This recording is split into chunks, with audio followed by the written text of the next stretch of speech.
Ceci est un livre audio autogénéré par Google. Introduction.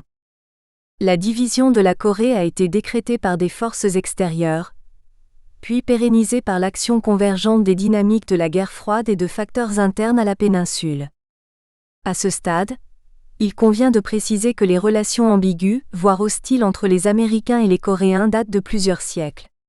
Pour bien comprendre ce qui a conduit les Nord-Coréens à haïr les Américains, il est indispensable de rappeler quelques événements historiques et saisir ce qui a conduit la RPDC à s'équiper d'armes atomiques, et les États-Unis à tenter, avec l'aide de la Chine, de la Russie, du Japon et de la Corée du Sud, de contraindre le régime stalinien de Pyongyang à renoncer à son programme nucléaire militaire. Sans succès à ce jour. En 1866 déjà, une canonnière de la marine marchande américaine, le General Sherman, avait remonté la rivière Taedong en direction de Pyongyang. Comme d'autres nations, les États-Unis étaient désireux d'ouvrir de nouveaux marchés en Asie. Le commandant du General Sherman avait ignoré les protestations du gouvernement coréen et avait fait tirer sur la foule près de Pyongyang. Les Coréens avaient alors brûlé ce navire et tué tout l'équipage. En 1871, les États-Unis avaient envoyé les marines pour briser la résistance des Coréens, établissant ainsi, par la gunboat diplomatie américaine, un premier contact pour le moins malheureux entre les deux nations. Il faut maintenant faire un saut dans le temps pour arriver au début du XXe siècle. En 1895, c'est la fin de la guerre sino-japonaise, gagnée par les Japonais. En 1904, le Japon attaque la Russie, gagne la guerre en 1905 et occupe la Corée qui depuis toujours est un enjeu stratégique car elle donne accès au continent asiatique. À la fin des hostilités, la passerelle coréenne était disponible pour l'invasion du Manchukuo par les troupes impériales nippones. Après la victoire japonaise, un accord secret fut signé en 1905, le Taft-Katsura Agreement, par lequel les États-Unis reconnaissaient que la Corée faisait partie de la zone d'influence japonaise en échange de la reconnaissance par le Japon de l'influence américaine sur les Philippines.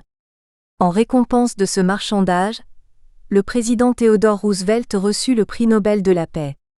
En résumé, le Japon avait gagné la Corée, les USA avaient gagné les Philippines et Roosevelt avait gagné le Nobel. De leur côté, les Coréens avaient perdu leur indépendance vieille de près de 1000 ans. Passons rapidement sur les conférences diplomatiques qui préparèrent la fin de la Seconde Guerre mondiale et l'après-guerre.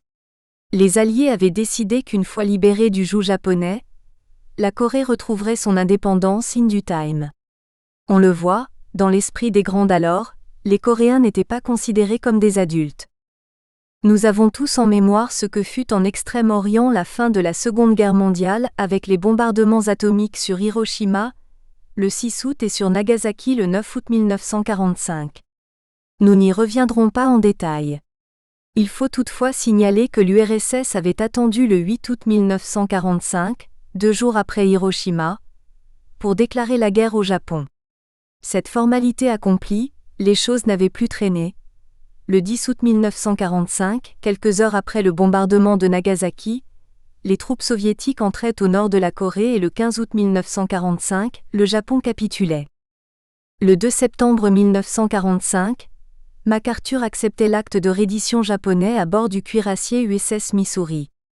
Il proclamait le 38e parallèle, ligne de démarcation entre les troupes soviétiques et les troupes américaines en Corée.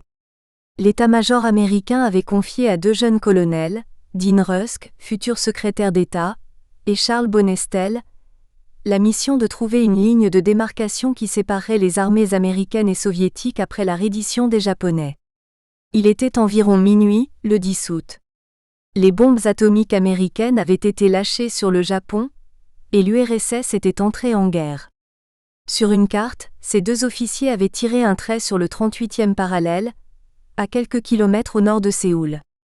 Il est intéressant de savoir que Washington avait proposé cette ligne de démarcation le 10 août 1945 à Moscou, soit le jour de l'arrivée des troupes soviétiques au nord de la péninsule. Moscou avait acquiescé. Les soviétiques avaient-ils réalisé que Séoul, la principale ville coréenne, tombait dans l'escarcelle américaine ? Ou avait-il à ce moment le projet de poursuivre jusqu'au sud de la péninsule ? L'occupation japonaise de la Corée prit donc fin en 1945 avec la reddition de l'Empire du Japon.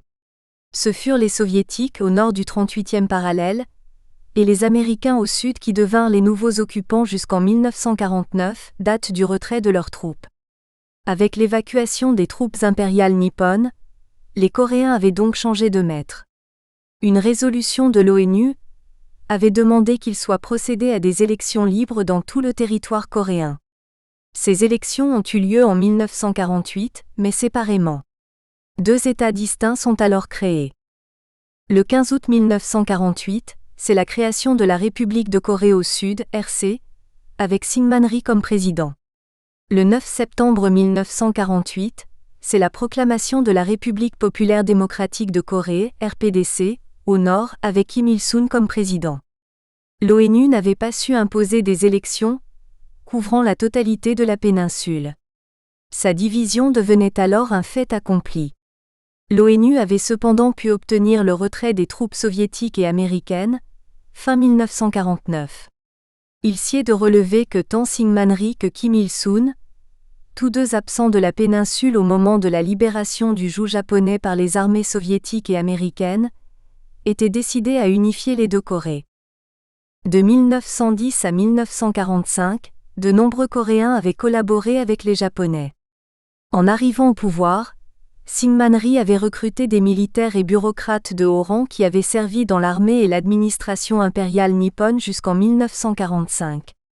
Il ne pouvait guère faire autrement, car ces gens connaissaient les rouages de l'administration et de l'armée. Ils étaient seuls en mesure de mettre sur pied une Corée nouvelle. Parmi eux figuraient des personnages célèbres, comme l'ancien président Park Chung-hee qui, quelques années plus tard, allait à son tour devenir président de la Corée du Sud. Quant à Kim Il-sung, il avait, dès son arrivée au pouvoir en Corée du Nord, fait éliminer physiquement les kondokyoïstes et les protestants avec l'aide des soviétiques. Ces massacres avaient conduit les rescapés de ces purges à fuir en Corée du Sud. Kim Il-sung avait en outre, au cours de nombreuses purges, éliminé ceux qu'il considérait comme menaçant son autorité. Dès la libération du joug japonais, la Corée était censée être libre. Comme nous l'avons vu, ce ne fut pas le cas. Conçue pour être provisoire, la frontière sur la 38e parallèle avait été décidée par les Américains sans opposition des Soviétiques. Sa mise en place fut une négation entière de la volonté du peuple coréen. Le 12 janvier 1950, le secrétaire d'État américain Dean Acheson déclarait au National Press Club que le périmètre de défense des États-Unis s'étend des Aléoutiennes au Japon, puis de Ryukyu-Okinawa aux Philippines. La Corée et Taïwan étaient donc hors du périmètre de défense des USA dans le Pacifique. Dès lors, profitant du désintérêt des Américains pour la péninsule, Kim Il-sung se sentait libre de procéder par les armes à l'unification des 2 Corées. Il envahit la jeune République de Corée le 25 juin 1950. Dans les jours qui suivirent cette invasion, le Conseil de sécurité de l'ONU, CSONU, déclarait la RPDC comme étant l'agresseur. À ce moment précis, l'URSS, qui boycottait le CSONU, n'avait pas pu opposer son veto. Puis, l'URSS ayant repris son siège, le CSONU se trouva bloqué. L'Assemblée générale de l'ONU se substitua au CSONU par la célèbre résolution « Uniting for Peace » et demanda aux membres de l'ONU d'envoyer des contingents au secours de la Corée du Sud. L'Assemblée générale suggéra aux États-Unis de prendre le commandement des troupes onusiennes, l'United Nations Command, UNC. Washington acquiesça. Chacun peut se remémorer ce que fut cette guerre, comment elle débuta, quels étaient ses enjeux au plan géopolitique avec la guerre froide et la compétition acharnée entre les communistes et le monde libre, pour la possession de la péninsule coréenne. Mais pour comprendre l'attitude franchement anti-américaine des Nord-Coréens, il est essentiel de savoir que les Américains, qui exerçaient le commandement des troupes onusiennes de 1950 à 1953, ont commis des actions s'apparentant à des crimes de guerre, massacres de réfugiés civils et bombardements de villes et villages au napalm. La guerre de Corée a duré 3 ans. Elle s'est terminée en juillet 1953 par un accord d'armistice, Il s'agissait d'un match nul, comme diraient aujourd'hui les commentateurs sportifs, chacun se retrouvant quasiment sur les positions qu'ils occupaient avant le début de la guerre. Notons, et c'est important, que dans son préambule la stipule que cet accord revêt un caractère strictement militaire, purely military in character, jusqu'à ce qu'un règlement pacifique final soit atteint, until a final peaceful settlement is achieved. Bilan officiel de la guerre.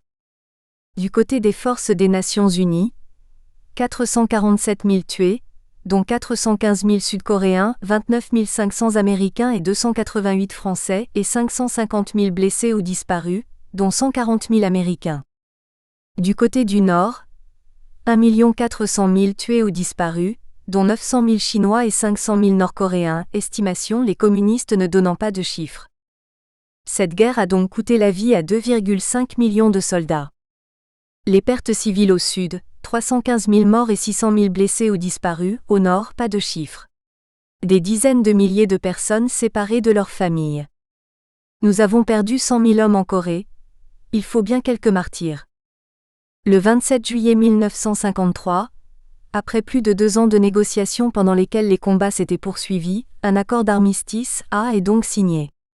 Avec là, il ne s'agit pas d'un traité de paix, les belligérants se trouvent dès lors, aujourd'hui encore, toujours théoriquement en situation de guerre. Outre le cessez-le-feu, une ligne de démarcation militaire, Military Demarcation Line ou MDL, et une zone démilitarisée, Demilitarized Zone ou DMZ, ainsi que 3 commissions sont créées. Ces 3 commissions ont chacune à leur tête un général, 2 Star Major General. La MAC, Military Armistice Commission, fut chargée de régler pacifiquement les violations de la. Cette première commission était composée des représentants des belligérants l'United Nations Command, UNC, au sud et la Korean People's Army et les Chinese People's Volunteers, KPACPV, du côté nord. Un général nord-coréen était le primus inter pares ou senior member des KAPCPV. Du côté de l'UNC, il s'agissait d'un général ou un amiral américain. Beijing, à la demande de Pyongyang, a retiré sa délégation des CPV, le 15 décembre 1994. La deuxième commission, la Neutral Nation Repatriation Commission, NNRC, était chargée du rapatriement des prisonniers de guerre. Composée de nations neutres avec la Pologne et la Tchécoslovaquie pour le nord, KPACPV, ainsi que la Suède et la Suisse pour le sud, UNC. L'Inde avait fourni un contingent armé pour sécuriser les camps de prisonniers. Après 6 mois, cette commission fut dissoute, les prisonniers ayant pu choisir de rentrer au pays ou de rester là où ils avaient été capturés. Il ne fait de secret pour personne que la Corée du Nord avait retenu de très nombreux prisonniers, qui furent envoyés dans des camps de travail forcés. La troisième commission, également composée de nations neutres, était la Neutral Nation Supervisory Commission, NNSC. Le 1er août 1953, la NNSC siégeait pour la première fois à Panmunjom. Elle existe encore de nos jours. Elle était initialement formée de la Pologne et la Tchécoslovaquie pour le nord, KPACPV, ainsi que la Suède et la Suisse pour le sud, UNC, mais sans l'Inde. La mission de la NNSC consistait à surveiller les gares, aéroports et ports, au sud comme au nord, afin d'empêcher que les anciens belligérants n'importent des armes ou n'augmentent leurs effectifs. Les Sud-Coréens sont encore divisés sur leur interprétation de cette guerre. Alors que les anciens se souviennent des atrocités commises par les troupes communistes et souhaitent dès lors une attitude ferme de leur gouvernement à l'encontre de Pyongyang, beaucoup de jeunes Sud-Coréens interprètent maintenant la guerre de Corée comme une guerre par procuration entre les États-Unis et l'URSS. Il est intéressant, sinon surprenant, que certains extrémistes sud-coréens, qui qualifient MacArthur de criminel de guerre, croient que l'unification tentée par les armes par Kim Il-sung avait tragiquement été torpillée par l'intervention américaine en 1950. Dans Le Monde du 28 mai 2009, Robert Dujarric écrivait « Les progressistes sud-coréens sont des nationalistes de gauche. Ce nationalisme a une composante ethnique qui le différencie du nationalisme universel de la Révolution française. Cet ethnonationalisme pousse des progressistes à admirer la Corée du Nord. Psychologiquement, beaucoup sont fiers de voir la Corée du Nord se hisser au rang des puissances nucléaires. De leur côté, Les Nord-Coréens se souviennent de la destruction de leurs villes et de leurs villages par les avions américains volant sous couvert des résolutions du Conseil de sécurité et de l'Assemblée générale de l'ONU. Pour eux, les États-Unis ont intentionnellement mis fin à la conférence de Genève sur la résolution pacifique de la question coréenne, en juin 1954. Se basant sur la résolution 170 du Conseil de sécurité nationale des États-Unis, les Nord-Coréens affirment que les Américains ont délibérément choisi de prolonger le statut d'armistice, définissant comme leur objectif ultime de maintenir le cessez-le-feu, de faire de la Corée du Sud leur allié militaire et d'empêcher le communisme de se répandre dans toute la péninsule jusqu'à ce que soit atteinte une unification pro-États-Unis. Pour les Chinois, la guerre de Corée posait un problème en 1950, car Mao n'était pas prêt à se battre contre les États-Unis. C'est à contre-cœur qu'il vint au secours de Kim Il-sung en pleine déroute. Une année après sa victoire contre les nationalistes, il ne pouvait pas risquer une défaite, c'est pourquoi il envoya des volontaires dont 70% étaient en fait des militaires de l'armée populaire. 60 ans plus tard, on constate que cette guerre n'occupe qu'une demi-page dans les livres d'histoire des lycéens et collégiens chinois. Dès la fin de la guerre, Kim Il-sung était persuadé que le nucléaire serait le seul moyen efficace de dissuasion contre toute attaque, d'où qu'elle vienne. Il faut se souvenir qu'en novembre 1950, le président Truman et le général Stratmeyer avaient envisagé d'utiliser la bombe atomique contre les troupes nord-coréennes et contre leur refuge en Chine.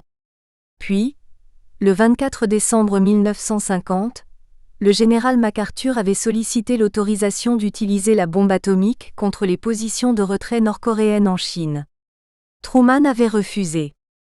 À ces incidents, il convient d'ajouter l'intention de George W. Bush, Bush père, puis de Bill Clinton, de bombarder les installations nucléaires nord-coréennes.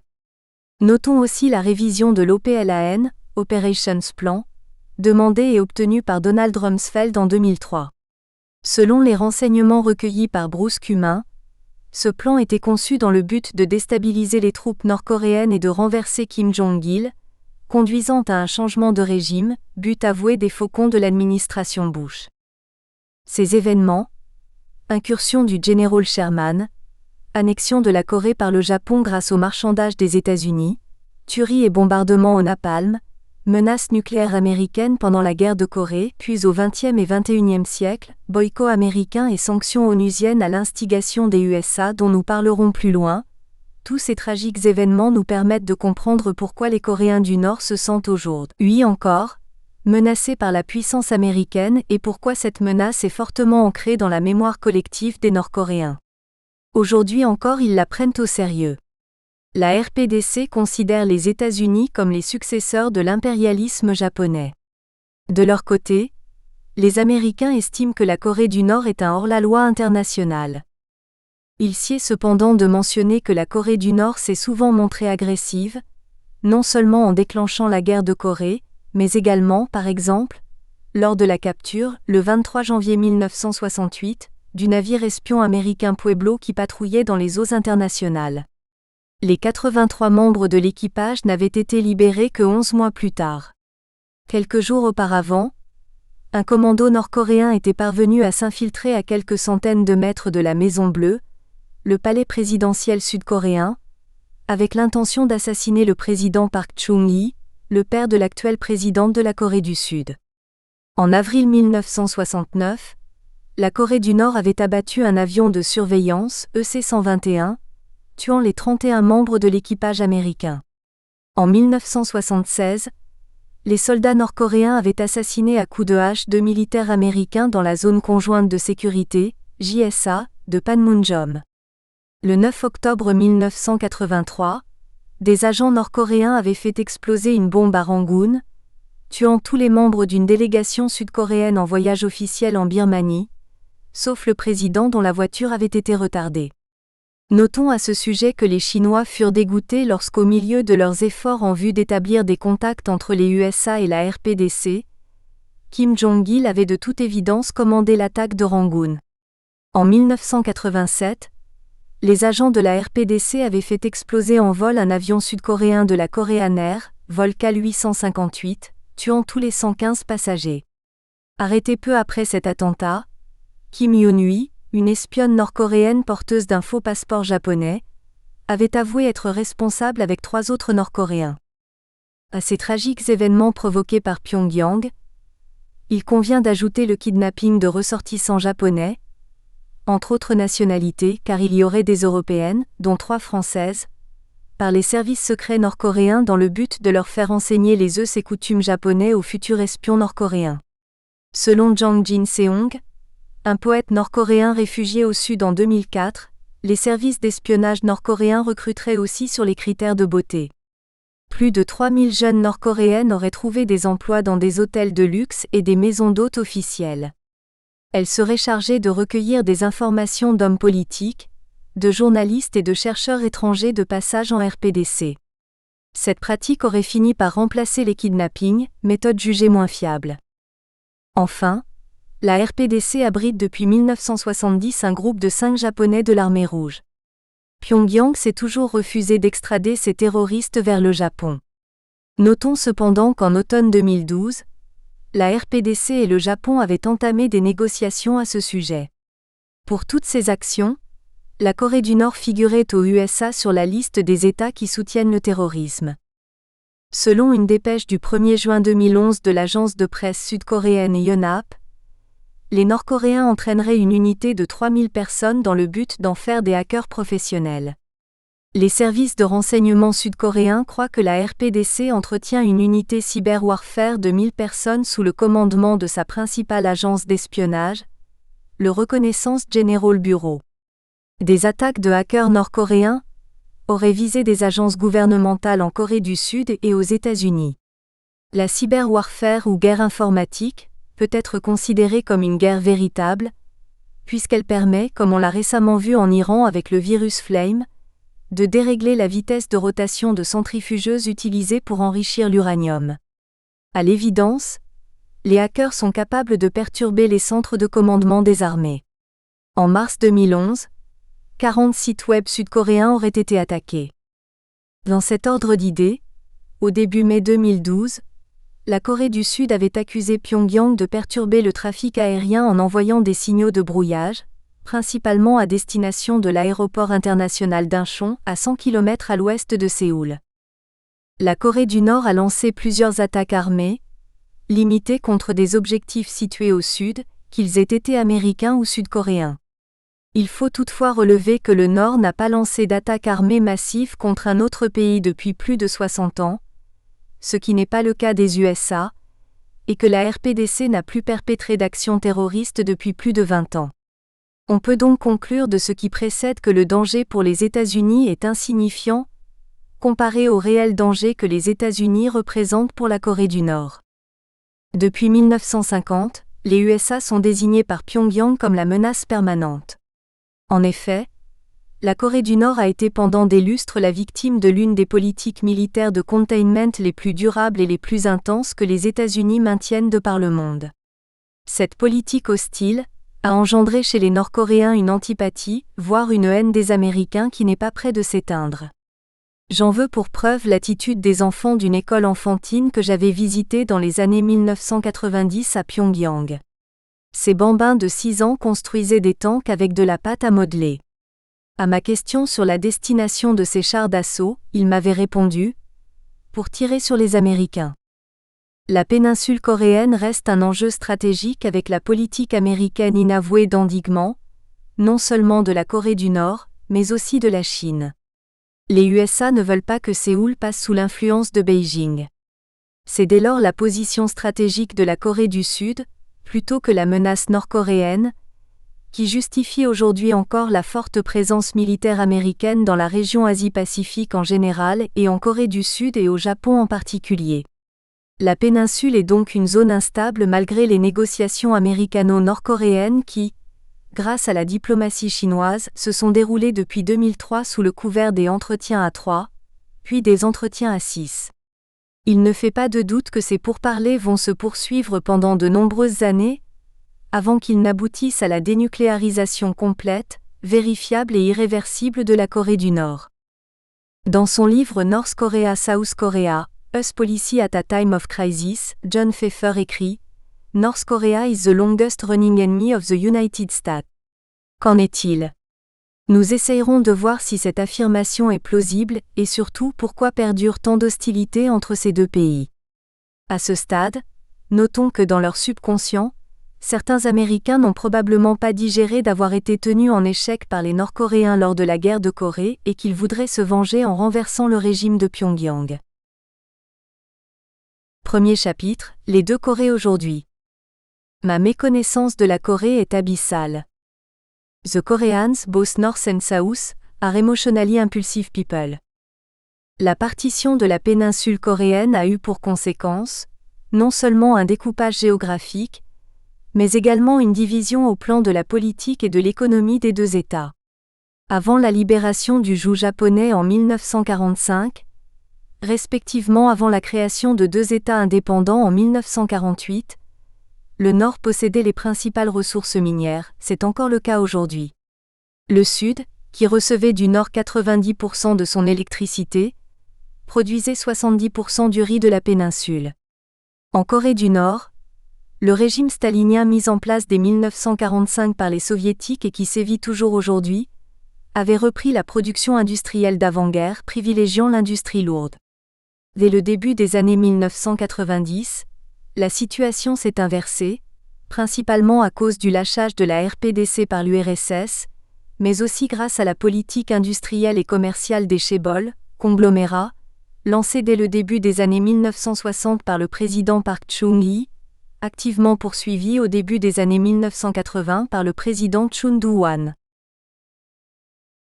Les entretiens intercoréens. Plus de 60 ans après la fin de leur guerre fratricide, les deux Corées vivent toujours dans deux mondes dissemblables.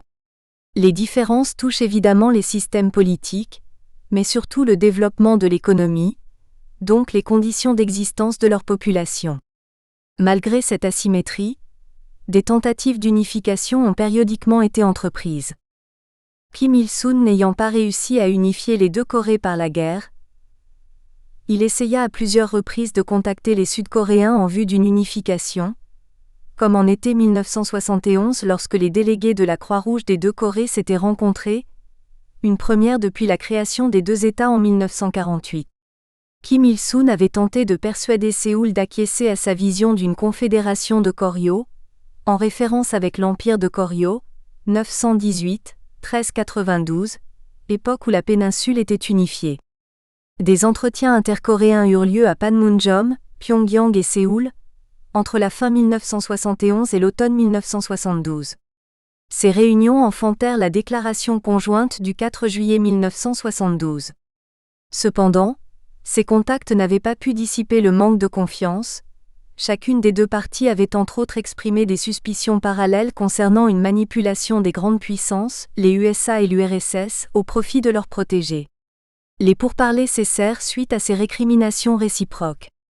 Mais c'est au début des années 1990 qu'un rapprochement significatif devait avoir lieu. Le 4 septembre 1990, le Premier ministre nord-coréen Yoon Yong-mook traversait la zone conjointe de sécurité, JSA, pour aller rencontrer à Séoul le Premier ministre sud-coréen Kang Young-hoon. Leurs entretiens allaient déboucher, au début de 1992, sur la ratification par Séoul et Pyongyang de l'accord de réconciliation, non-agression, échange et coopération entre le Sud et le Nord et de la déclaration de dénucléarisation de la péninsule coréenne. L'entrée simultanée des deux Corées à l'ONU, le 17 septembre 1991, avait eu pour corollaire évident le respect de la Charte des Nations Unies par Séoul et Pyongyang.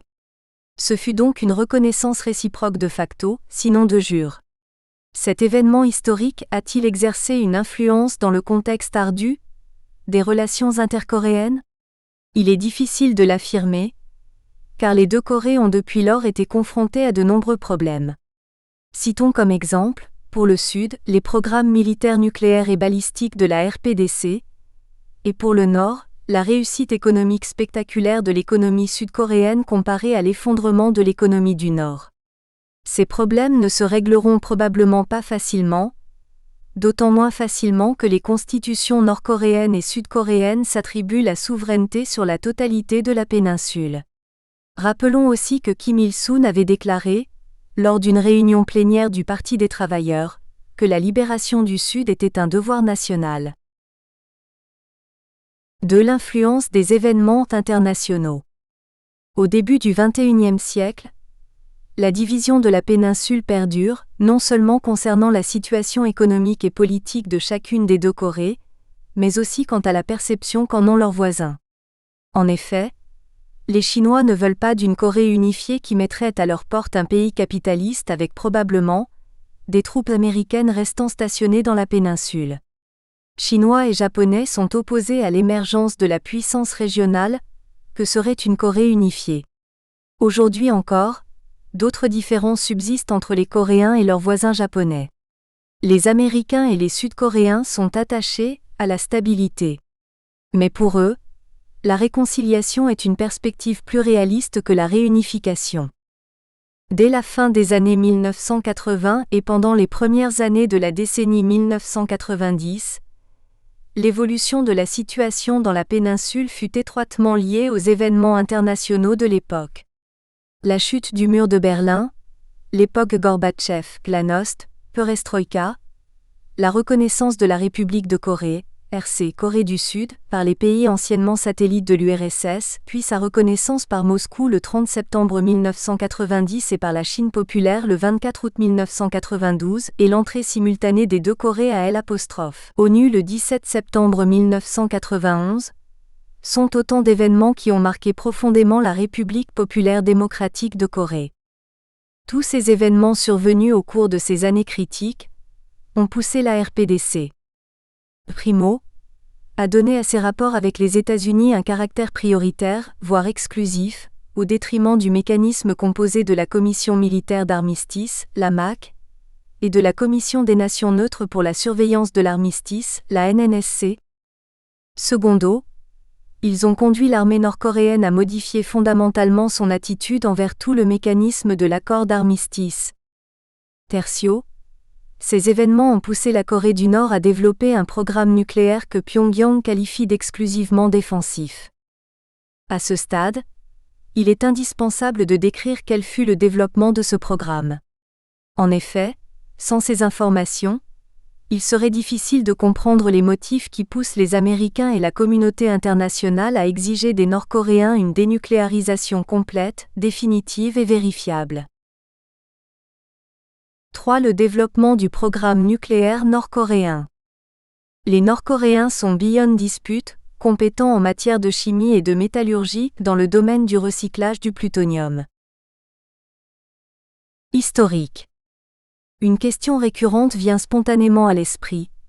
Comment un État isolé, soumis depuis des décennies à des pressions et des sanctions internationales, victime de l'incurie du système et à plusieurs reprises d'inondations catastrophiques, a-t-il pu accumuler des connaissances technologiques et scientifiques comme des moyens industriels suffisants pour lui permettre de développer des armes nucléaires?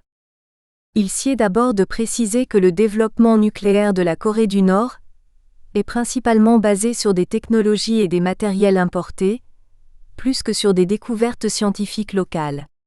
N'oublions pas que la bombe atomique date des années 1940 et qu'au début du XXIe siècle, en fabriquer une relève plus du défi technique que scientifique. Ces remarques n'enlèvent rien aux capacités et aux compétences des experts nucléaires nord-coréens qui, nous le verrons plus loin, ont pu développer leurs propres bombes et à les tester à 3 reprises. Le programme Atoms for Peace lancé par le président Dwight D. Eisenhower à la fin de la guerre de Corée avait mis à la disposition de chacun des informations relatives à l'utilisation pacifique de l'énergie atomique, ceci malgré les craintes de fabrication d'armes nucléaires et de leur prolifération exprimées par de nombreuses personnalités. Il est vraisemblable que, directement ou indirectement, les Nord-Coréens ont été parmi les bénéficiaires de ce programme. Notons que Khrouchtchev avait l'intention de copier l'Atoms for Peace américain, avec un programme pour l'URSS et les autres États communistes. L'Académie nationale des sciences de la RPDC a été créée en 1952. Elle procédait à des recherches dans les domaines de l'exploration des mines d'uranium, la recherche en physique nucléaire et l'entraînement des scientifiques. En mars 1955, l'Institut en recherche atomique et nucléaire fut créé, dans le cadre de l'Institut de physique et mathématiques de l'Académie des sciences. Dès 1955, des scientifiques nord-coréens avaient participé à des conférences sur la recherche nucléaire civile en URSS et dans les pays communistes de l'Europe de l'Est. En 1956, Pyongyang avait conclu avec Moscou un accord prévoyant l'aide soviétique pour la recherche nucléaire civile pacifique et la formation de scientifiques nord-coréens. Les Russes ont reconnu que les scientifiques nord-coréens étaient de très haut niveau et qu'ils apprenaient rapidement. En 1959, l'URSS et la RPDC signaient un accord de coopération qui devait conduire à la construction du premier réacteur de Yongbyon. Du nucléaire civil au nucléaire militaire. Le développement de l'énergie nucléaire civile en Corée du Nord date du début des années 1960 avec la construction d'un centre de recherche nucléaire à Yongbyon, à environ 80 km au nord de Pyongyang. Les Nord-Coréens avaient baptisé ce centre de Yongbyon Furniture Factory. En septembre 1961, compte tenu de la pénurie en énergie, l'accent avait été mis sur la nécessité de développer la recherche nucléaire lors du 4e congrès du Parti des travailleurs nord-coréens. En 1965, un petit réacteur de recherche IRT-2M ITRE 2000, fonctionnant à l'uranium enrichi, de fabrication soviétique, fut installé. Il entra en activité en 1967. Puis un second réacteur fut construit en 1970, probablement du même type. Dans le cadre d'accords bilatéraux, Moscou avait, en 1963, transmis aux Nord-Coréens une technologie nucléaire civile qui, en URSS, était en passe d'être remplacée par une technologie plus sophistiquée, étant donné les avancées du programme de recherche des savants soviétiques. Dès lors, le premier réacteur installé par l'URSS à Yongbyon était déjà d'une technologie en voie d'obsolescence. La communauté internationale commençant à prendre ombrage, d'où euphémisme, du développement nucléaire de la RPDC, les soviétiques s'étaient assez rapidement retirés, ne laissant que quelques ingénieurs qui aideront les Nord-Coréens à bâtir leur second réacteur. Il est intéressant de savoir que Kim Il-sung avait insisté à la fin des années 1960 pour que Moscou lui fournisse un réacteur à eau légère de la dernière génération. La Corée du Nord possède des réserves importantes en uranium naturel. Kim Il-sung rêvait de résoudre sa pénurie chronique d'énergie en obtenant un tel réacteur à eau légère. L'AIEA considère 2 phases dans le développement de ce programme. La première a débuté à la fin des années 1950 lors de la construction du complexe de Yongbyon avec l'aide de l'ex-URSS. La seconde a commencé en 1979 avec la construction d'un réacteur de 5 MW de la filière graphite-gaz, d'une installation de recyclage et d'une usine de fabrication des barres de combustible. Entre 1980 et 1985, une installation de fabrication de combustible nucléaire a été construite à Yongbyon pour le raffinage du yellow cake et pour la production d'éléments d'uranium pour les réacteurs. Au début des années 1980, l'URSS avait promis à la RPDC de lui fournir l'énergie nucléaire en construisant 4 réacteurs VVER 440 à eau légère de 635 MWe, en échange de l'adhésion de Pyongyang au traité de non-prolifération, TNP avec l'Agence internationale de l'énergie atomique, AIEA à Vienne. Le 12 décembre 1985, les Nord-Coréens adhéraient au TNP. Toutefois, ils retardèrent de plusieurs mois la signature de l'accord de sauvegarde, Safeguard Agreement. Au début de 1992, l'accord URSS-RPDC avait été renégocié, les Soviétiques s'engageant alors à construire 3 réacteurs MP640, mais Pyongyang n'ayant pas respecté ses obligations de débiteur, le projet avait été suspendu par Moscou en mai 1992. Il fut définitivement abandonné par Moscou, à la suite de la décision de Pyongyang de se retirer du TNP, début 1993. En outre, la chute de l'URSS ne permit pas à Moscou de tenir sa promesse et la RPDC ne reçut jamais les réacteurs en question. La construction d'un laboratoire radiochimique avec capacité de séparation du plutonium avait commencé en 1984. En 1987, ce laboratoire était opérationnel et il fonctionnait lors des inspections de l'AIEA, entre 1992 et 1994. La construction de 2 plus grands réacteurs graphite-gaz avait débuté en 1986, apparemment avec l'aide de la Chine, l'un de 50 MW à Yongbyon et l'autre de 200 MW à Tachon, à quelques 20 km de Yongbyon. Des installations de raffinage d'uranium naturel se trouvent à Suncheon, Bakchon et Pyeongsan. Malgré les soupçons des Américains et les inspections de l'AIEA, les Nord-Coréens avaient mis au point leur capacité de recyclage. En privé, ils avaient même dévoilé à Moscou leur plan de développer des armes nucléaires. À la fin des années 1980 et au début des années 1990, les Nord-Coréens avaient procédé à 70 essais d'explosifs à haute intensité sur leur site de Yongbyon. En 1994, ils avaient encore testé de tels explosifs sur un autre site, probablement destiné à être placé dans des bombes nucléaires. Au début des années 1990, la CIA estimait que la RPDC possédait déjà les plans d'une implosion au plutonium de la première génération. Pour ce qui est de l'aide de la Chine, dans son article paru le 8 janvier 2003 dans newsmax.com, Charles R. Smith nous apprend que la Chine avait autorisé le Pakistan à envoyer à la RPDC de la technologie nucléaire achetée à Beijing en échange de la technologie des missiles Rodong. La RPDC avait acquis de l'équipement, y compris une centrifugeuse utilisée pour l'enrichissement de l'uranium, expédiée dans le cercueil de l'épouse assassinée d'un diplomate nord-coréen.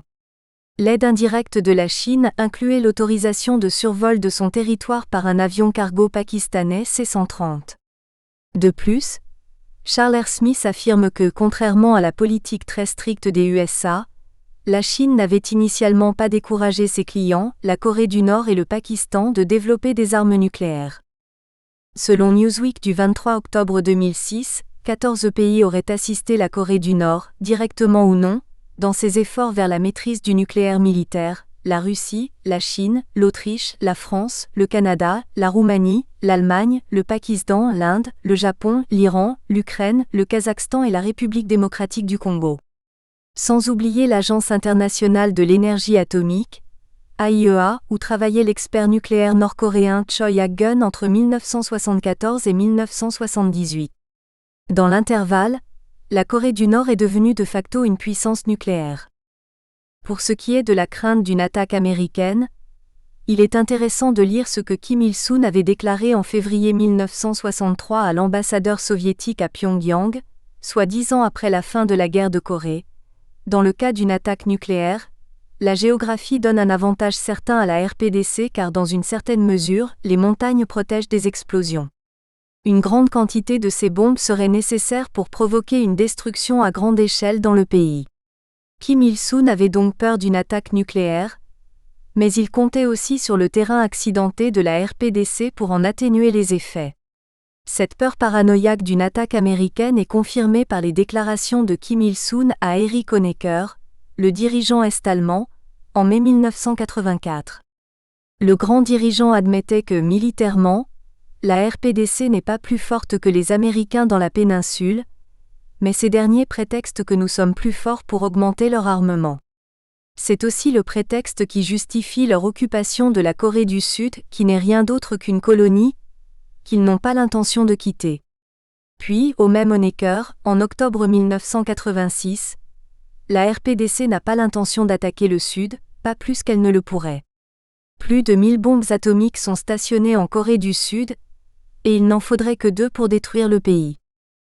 Après la visite secrète de Henry Kissinger en Chine en juillet 1971 et celle, officielle, de Richard Nixon en février 1972, Kim Il-sung avait réalisé que seul un programme nucléaire militaire serait en mesure d'assurer la sécurité et l'indépendance de la RPDC. Dans son analyse, Kim avait aussi tenu compte de la montée en puissance de la Corée du Sud et de la nécessité d'assurer une transition sereine du leadership en Corée du Nord. C'est en effet à cette époque que Kim Il-sung avait décidé que son fils aîné, Kim Jong-il, lui succéderait, le moment venu. Dès lors, la transformation des relations sino-américaines et américano-soviétiques au début des années 1970 avait radicalement altéré la stratégie de la RPDC.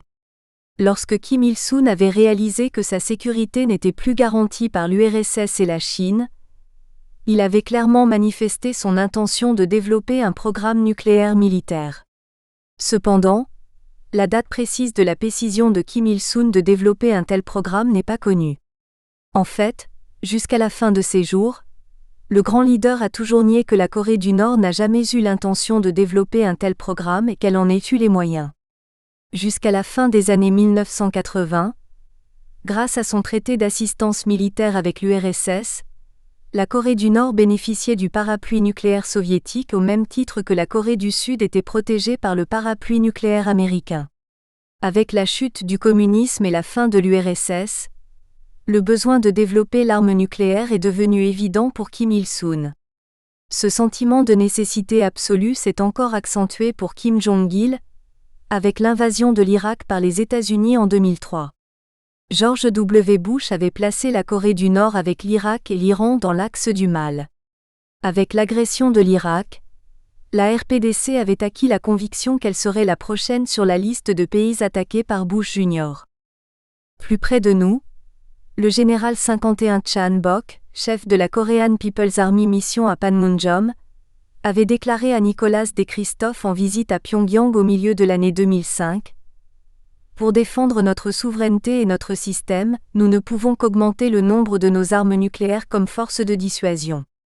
En cas d'attaque chirurgicale par les Américains, ce serait une guerre totale, nous utiliserions tous les moyens. » Les panneaux de propagande que l'on peut voir à Pyongyang affichent clairement l'ambiance : exterminons les impérialistes américains. Longue vie à la politique de l'armée d'abord. Construisons une nation puissante. Les satellites découvrent Yongbyon. Petit à petit, des informations jusqu'alors tenues secrètes ont été publiées. À titre d'exemple, citons une photographie aérienne de Yongbyon prise en 1970 par un satellite espion américain et publiée le 29 mars 2006 par la US National Security Archive. Dès 1965, l'année de la vente par l'URSS d'un petit réacteur de recherche à la RPDC, la CIA avait utilisé le satellite Corona pour photographier Yongbyon. De 1965 à 1972, la CIA avait pris des photos de Yongbyon à 36 reprises.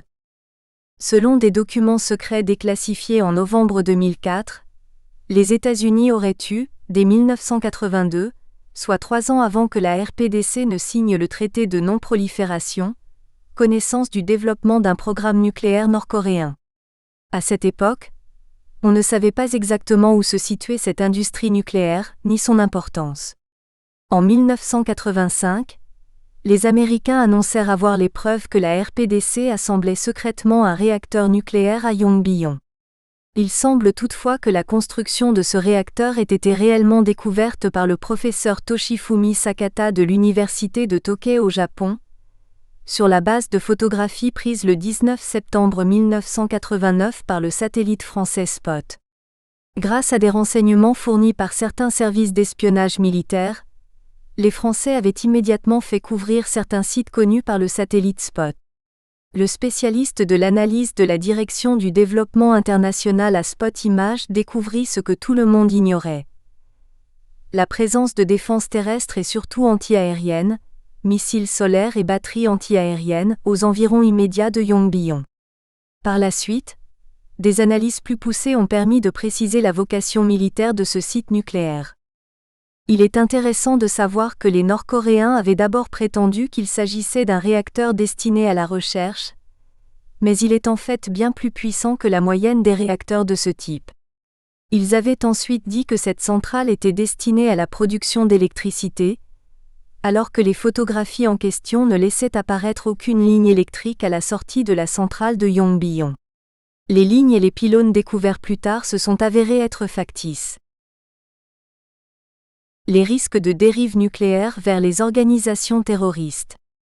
En 1993, l'AIEA avait rapporté au Conseil de sécurité de l'ONU, CSONU, que la Corée du Nord avait recyclé le demi-cœur d'un réacteur. Dès décembre 1992, des voix s'étaient élevées dans les cercles politiques américains pour appliquer des sanctions économiques contre Pyongyang afin d'empêcher toute prolifération de la part des Nord-Coréens, au besoin en utilisant des frappes militaires. Les risques de dérive nucléaire vers les organisations terroristes étaient donc considérés comme importants. Alors que la priorité numéro 1 de l'AIEA, des Américains et des Sud-Coréens avait été l'inspection des installations de Yongbyon, cette inspection était passée au second rang, remplacée, dès le début des années 1990, par l'urgence d'empêcher une prolifération dans la région et ou dans le Moyen-Orient et par la nécessité d'éviter que d'autres pays suivent l'exemple de Pyongyang. En effet, les Américains craignaient que, vu sa situation économique alarmante, la RPDC soit tentée de vendre ce genre de technologie et d'armement à des pays qui, à leur tour, sortiraient du TNP ou à des terroristes. Selon Associated Press Séoul, le général Léon J. Laporte, CINCUNC, aurait confirmé cette crainte fin 2004. Depuis l'attentat de Rangoon, la RPDC n'avait commis aucun acte terroriste, mais pour de nombreux observateurs, les Nord-Coréens restent capables, en tout temps, d'utiliser leurs troupes spéciales formées pour des conflits à caractère asymétrique. À la fin du XXe siècle, comme au début du XXIe siècle, la vraie question n'était donc pas de savoir si la RPDC possédait ou non la bombe, ni même si elle avait l'intention de l'utiliser, mais si elle pouvait être tentée d'en négocier la technologie ou de la vendre à des régimes peu scrupuleux ou à des organisations terroristes. Osama Ben Laden n'avait-il pas dit que c'était un devoir sacré des djihadistes que d'acquérir des armes nucléaires? De plus, on a fait état d'une coopération dans le domaine nucléaire de la RPDC avec la Syrie, l'Iran et potentiellement avec la Birmanie. Dans un télégramme secret du 10 novembre 2009, on apprend que le contact de l'ambassadeur australien à Rangoon, qui avait d'abord parlé de Peaceful Nuclear Cooperation entre la RPDC et la Birmanie, était revenu sur ces déclarations. Il s'agissait en fait de exploratory conversation. Ce contact observait que la Russie était un partenaire clé de la Birmanie pour la livraison d'un réacteur nucléaire, mais qu'aucun progrès n'avait été enregistré à cette date. Notons toutefois que la Corée du Nord s'est depuis longtemps engagée à ne pas proliférer, en vendant des bombes ou de la technologie. Il paraît donc qu'une fois de plus, les Américains avaient lancé une rumeur. Ils avaient dû faire marche arrière, le rapprochement entre Washington et Rangoon exigeant de stopper une campagne de dénigrement qui n'était plus conforme aux intérêts américains. À ce stade, rappelons que la Corée du Nord a fait exploser 3 bombes atomiques. La première le 9 octobre 2006, la seconde le 25 mai 2009 et la troisième le 12 février 2013. En outre, Pyongyang annonçait, le 4 septembre 2009, être parvenu au stade final de l'enrichissement de l'uranium, puis, le 21 novembre 2010, la mise en service d'une usine d'enrichissement d'uranium. Nous reviendrons plus loin sur ces événements. C'est dans ce contexte que nous allons examiner ce que fut la politique nord-coréenne des administrations américaines qui se sont succédées depuis 1981 à 2011. Les principaux réacteurs nucléaires de la Corée du Nord. Réacteurs de puissance. Kumori, Sinpo, projet de la Kedo. Kumo 1, PWR 1000 MWe, construction abandonnée en 2003. Kumo 2, PWR 1000 MWe, construction abandonnée en 2003. Réacteur de recherche. YONGBYON. IRT-2000 à 0,1 MW Heavy Water Moderated Research Reactor. Fourni par l'URSS en 1965.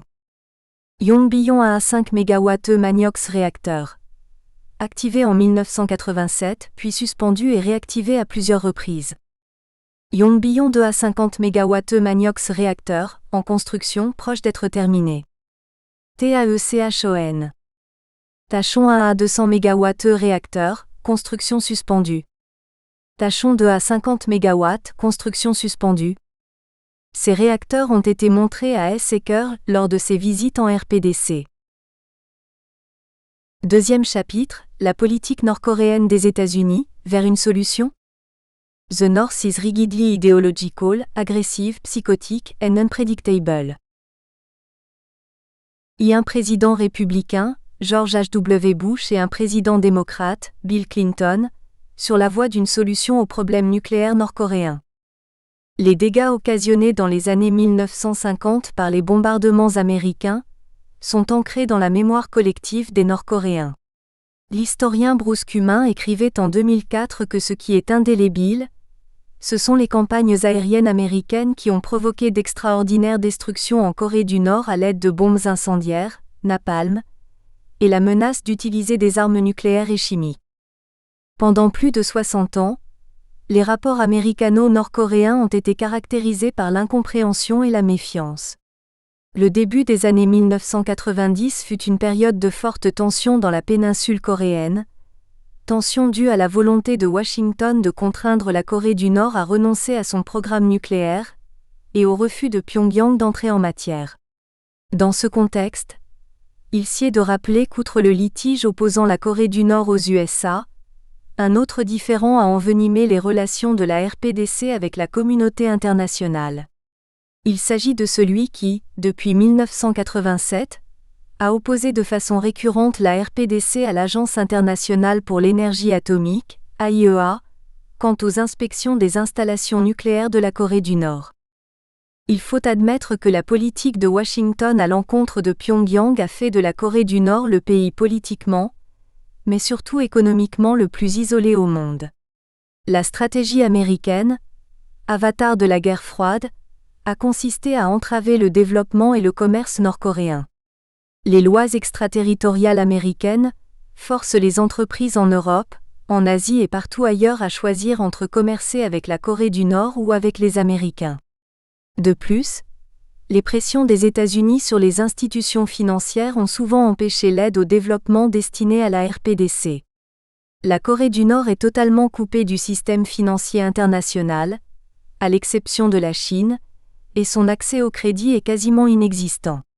Sans ressources financières autres que celles que lui procurent ses exportations, missiles, matières premières, la RPDC est totalement isolée. Enfin, pendant des décennies, les stratèges américains se sont efforcés d'empêcher l'adhésion de la RPDC aux principales organisations internationales. D'aucuns justifient cette mise au ban de la Corée du Nord en prétendant que le manque de liquidités restreindrait le risque que les Nord-Coréens poursuivent le développement de leur arsenal nucléaire. On connaît le résultat. En mars 2003, George W. Bush envahissait l'Irak. Les militaires nord-coréens avaient immédiatement compris que leur armement conventionnel était obsolète comparé à la haute technologie et à la force de frappe des Américains. En juin de la même année, Pyongyang parlait de la nécessité de préparer une dissuasion nucléaire, car les Nord-Coréens, alarmés par l'agression américaine de l'Irak, pensaient sérieusement qu'ils seraient les suivants parmi les membres de l'axe du mal à être agressés. Pour Pyongyang, l'attitude des États-Unis est qualifiée d'hostile et elle est considérée comme une menace. Ni le Japon, ni la Chine, ni la Russie, pas plus que la Corée du Sud ne sont une menace pour la Corée du Nord. C'est pourquoi Pyongyang insiste à négocier directement avec Washington. Si l'on voulait résumer les stratégies américaines, on pourrait dire qu'elles ont consisté principalement en deux approches divergentes. D'une part, des incitations revenant à proposer des récompenses, livraison de pétrole, assurance de sécurité, remplacement d'installations nucléaires, etc. Et d'autre part des entraves et des sanctions destinées à empêcher le développement du programme nucléaire nord-coréen. Ces approches ont chaque fois provoqué le raidissement du régime de Pyongyang. Cependant, Barack Obama a opté pour la patience stratégique, qui consiste à attendre un début de preuve de la dénucléarisation de la RPDC. Les Américains espèrent aussi que cette stratégie incite les Nord-Coréens à se montrer plus conciliants. Comme nous le verrons, le régime de Pyongyang ne semble guère impressionné par toutes ces stratégies. Sa politique extérieure consiste en effet à provoquer pour survivre. Dans les pages qui suivent, nous examinerons dans un ordre chronologique les politiques des présidents américains au cours des 20 dernières années. Nous verrons que les avocats des stratégies d'engagement ont toujours déploré que Washington n'ait pas donné à la RPDC des assurances de non-agression suffisamment claires.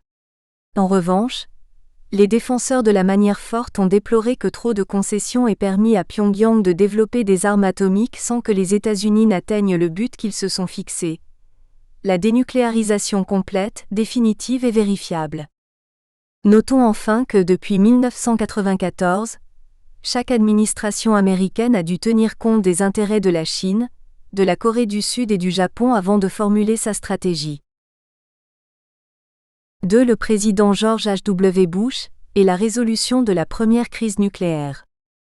En 1985, les Américains avaient réussi, avec l'aide déterminante des Soviétiques, à faire adhérer la RPDC au traité de non-prolifération nucléaire (TNP). La première crise nucléaire nord-coréenne date de juin 1987, lorsque Pyongyang avait refusé de signer l'accord de garantie sur la sécurité nucléaire, Safeguards Agreement, avec l'AIEA. En effet, prétextant que l'agence avait envoyé un document erroné, la RPDC n'avait pas respecté le délai de 18 mois qui lui était imparti à compter de la signature du TNP, tout comme elle n'avait pas respecté la seconde échéance de décembre 1988. Cette crise avait pris fin à la suite de 3 événements importants. L'entrée simultanée des deux Corées à l'ONU, en septembre 1991. L'accord intercoréen de réconciliation, non-agression, et échange et coopération, et la déclaration intercoréenne de dénucléarisation de décembre 1991. La signature, le 30 janvier 1992 par la RPDC, de l'accord de garantie relatif au traité de non-prolifération nucléaire avec l'AIEA. Pyongyang devait ratifier cet accord le 9 avril 1992. La décision de Pyongyang d'entrer à l'ONU simultanément avec Séoul avait représenté un virage politique majeur dans la politique de la Corée du Nord. En effet, Pyongyang avait d'abord insisté pour la solution « un seul siège coréen à l'ONU », occupé alternativement, année après année, par chacune des deux Corées. Mais Beijing avait fini par persuader Kim Il-sung de renoncer à cette exigence. L'accord intercoréen de réconciliation, non-agression, et échange et coopération, ainsi que la déclaration intercoréenne de dénucléarisation, faisaient suite aux entretiens intercoréens qui avaient débuté en septembre 1990. Ils avaient été paraphés, en décembre 1991, puis ratifiés au début de 1992. La signature par la RPDC, en janvier 1992, de l'accord de garantie relatif au TNP, avait été rendue possible grâce à la décision du président George H.W. Bush père de retirer de partout dans le monde, donc y compris de la Corée du Sud, toutes les armes atomiques tactiques américaines, obus d'artillerie, mines, etc., avant la fin de 1991. L'annonce de ce retrait avait été faite le 27 septembre 1991. Notons que si la décision de Bush senior avait eu dans la péninsule les répercussions positives que l'on sait, elle avait premièrement pour but d'améliorer les relations de Washington avec Moscou. 8 jours plus tard, le président Mikhaïl Gorbatchev prenait la même décision pour le retrait des armes nucléaires soviétiques basées hors de l'URSS. La décision américaine n'avait pas pour autant tranquillisé les Nord-Coréens, car les sous-marins Trident, armés de missiles nucléaires, peuvent à tout moment se glisser dans les eaux nord-coréennes. De plus, les bombardiers américains basés à Guam peuvent facilement atteindre la RPDC. Les résultats obtenus pendant la première guerre du Golfe grâce aux nouvelles armes de haute technologie avaient prouvé aux Américains que leurs armes nucléaires basées en Corée du Sud n'étaient plus nécessaires, le parapluie nucléaire américain toujours en place étant suffisant pour protéger la République de Corée, RC et le Japon. En outre, ces armes nucléaires tactiques n'étaient pas une garantie de dissuasion contre une attaque nord-coréenne, et elles pouvaient avec le temps se révéler être un handicap au plan politique. À cette époque, l'administration de Bush senior voulait bien élever le niveau des contacts avec la Corée du Nord, mais elle n'était pas prête à négocier un accord de paix. Au contraire, Washington voulait orchestrer des pressions internationales sur Pyongyang. De son côté, le président sud-coréen Roh Tae-woo militait depuis quelques années en faveur d'un rapprochement avec Pyongyang. En juillet 1988, il avait proposé de faire des efforts pour promouvoir des échanges nord-sud, des réunions des familles séparées depuis la guerre de 1950 à 53, le développement du commerce intercoréen et des contacts lors de forums internationaux. Dans son télégramme secret, envoyé le 18 novembre 1991 au secrétaire à la Défense Dick Cheney, futur vice-président sous Bush Jr., le secrétaire d'État James A. Baker III précisait qu'il avait rassuré Roh Tae-woo, les États-Unis supporteraient les entretiens intercoréens.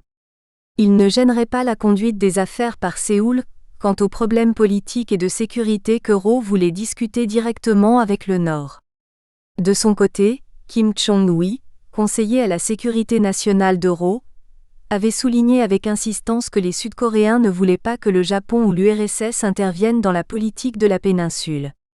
Par contre, Kim attendait que les USA et la Chine jouent un rôle actif pour supporter les entretiens Nord-Sud. Sous le point 8 dudit télégramme secret, Baker écrivait que les Chinois étaient alarmés par le programme nucléaire nord-coréen. Ils avaient fait part de leur inquiétude à Kim Il-sung en octobre 1991, tout en renonçant à lui demander de cesser le recyclage de son plutonium. Les Chinois supportaient la proposition de Kim Il-sung pour une zone exempte de nucléaire sur la péninsule, et ils approuvaient l'initiative du 27 septembre de Roh Tae-woo, qu'ils qualifiaient de positive. Les Chinois étaient partisans du dialogue, plutôt que des pressions sur Pyongyang. Baker écrivait en outre que les Chinois ne voulaient pas affaiblir la position de l'un de leurs derniers frères communistes dans la région. Enfin, point 9 du télégramme, les Chinois avaient proposé une reconnaissance croisée, cross recognition, afin que la RPDC ne se sente pas isolée ou insécurisée, et pour lui permettre d'adhérer au régime des inspections de l'AIEA.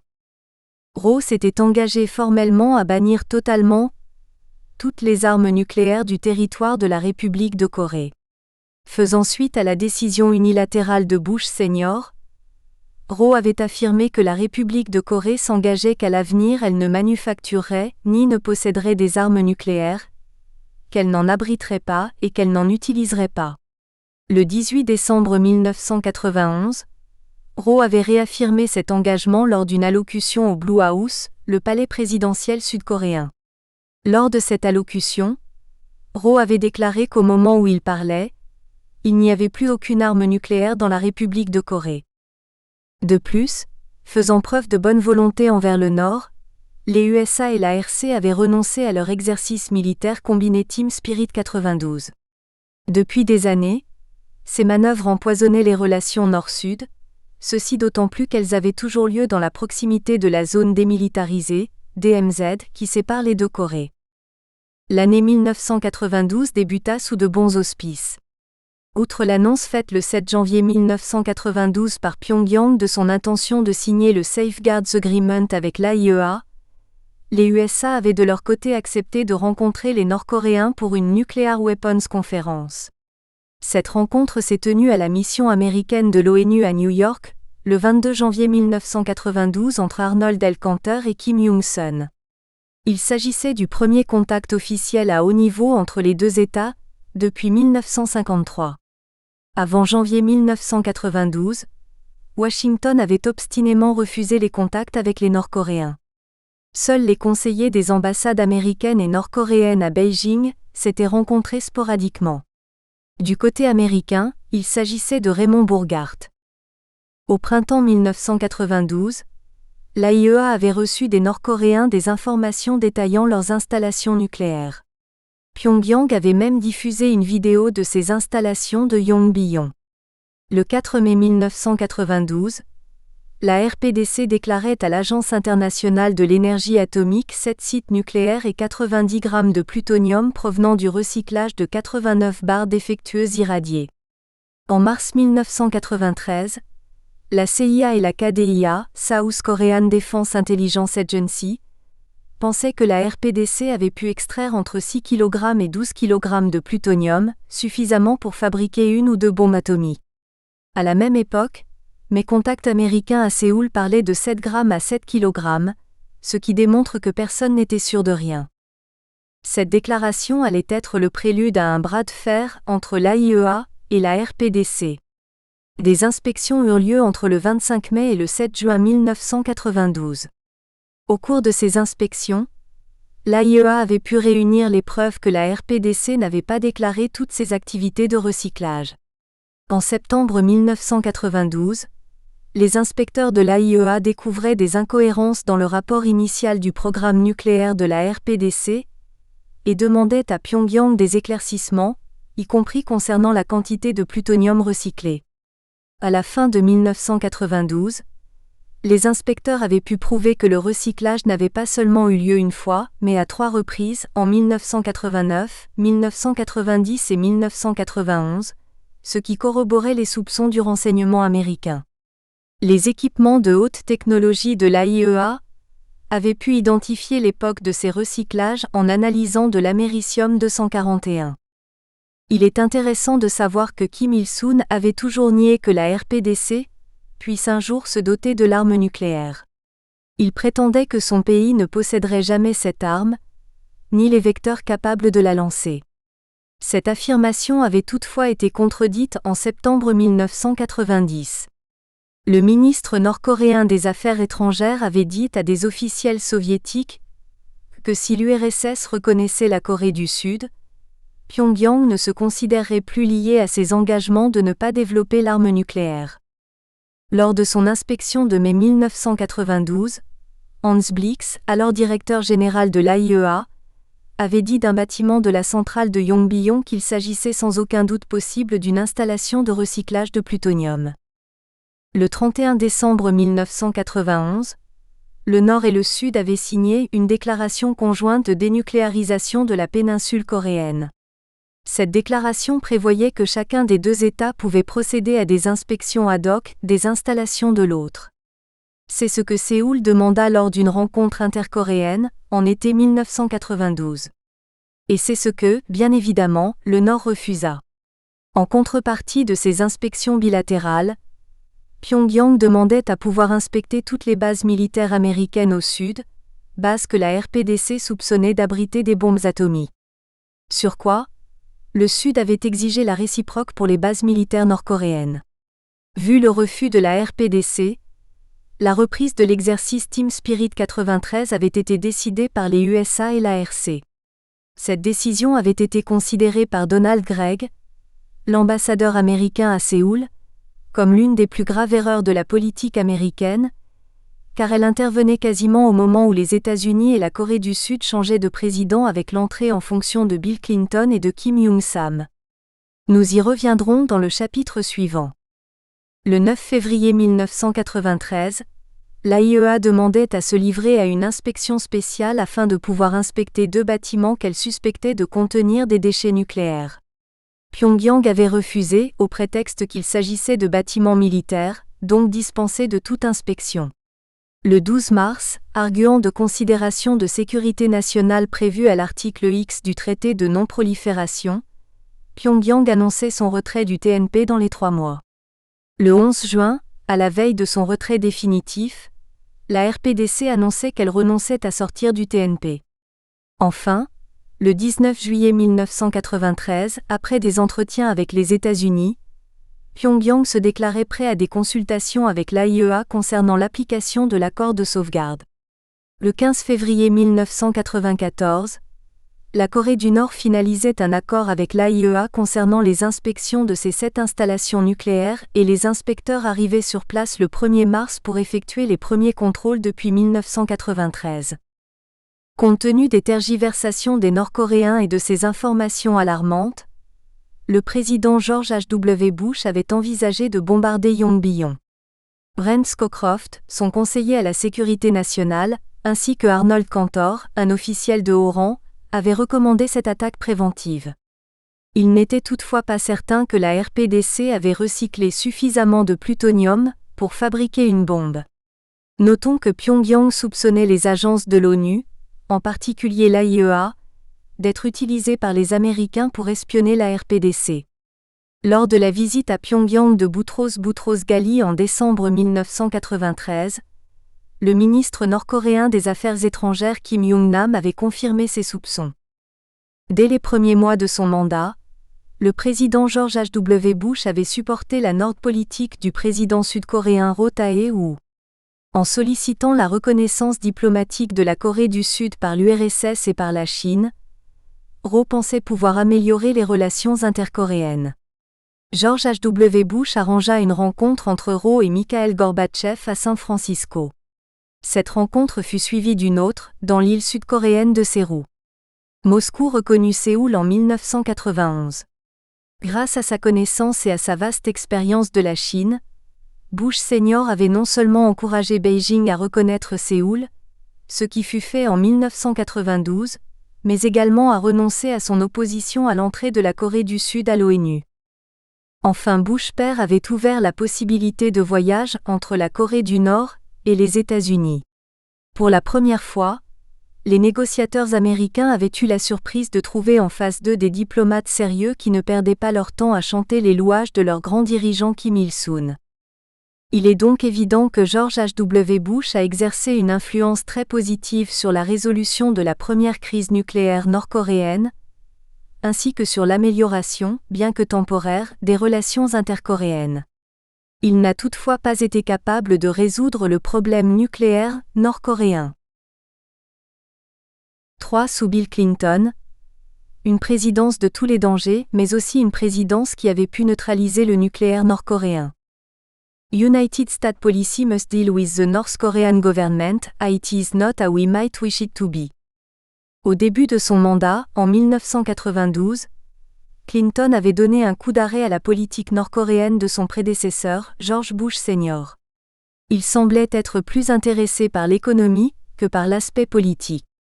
Des négociations relatives aux missiles avaient toutefois débuté le 21 avril 1996 à New York. Elles avaient repris le 27 août, mais elles avaient été interrompues le même jour. Les représentants nord-coréens avaient protesté contre la décision de l'administration Clinton d'accorder l'asile politique à 2 diplomates nord-coréens de haut rang, Chang Sung-gil, ambassadeur de la RPDC en Égypte, et son frère Chang Sung-ho, chargé des questions économiques à Paris. Tous deux avaient fait défection avec l'aide des services secrets américains. Ils représentaient pour les États-Unis une source importante de renseignements sur la Corée du Nord, sa politique étrangère et ses ventes d'armes au Moyen-Orient. Interrogé sur la sagesse d'accueillir 2 déserteurs au risque de mettre en jeu les délicates négociations bilatérales avec la RPDC, James P. Rubin, le porte-parole du département d'État, avait répondu « That's easy, yes ». L'année 1993 fut celle de la seconde crise nucléaire avec la Corée du Nord. Réalisant que les manœuvres combinées Team Spirit des USA avec la RC allaient reprendre en janvier 1993. Nous espérons que vous avez apprécié cet aperçu. Pour continuer à écouter ce livre audio sur Google Play Livres, utilisez le lien dans la description de la vidéo.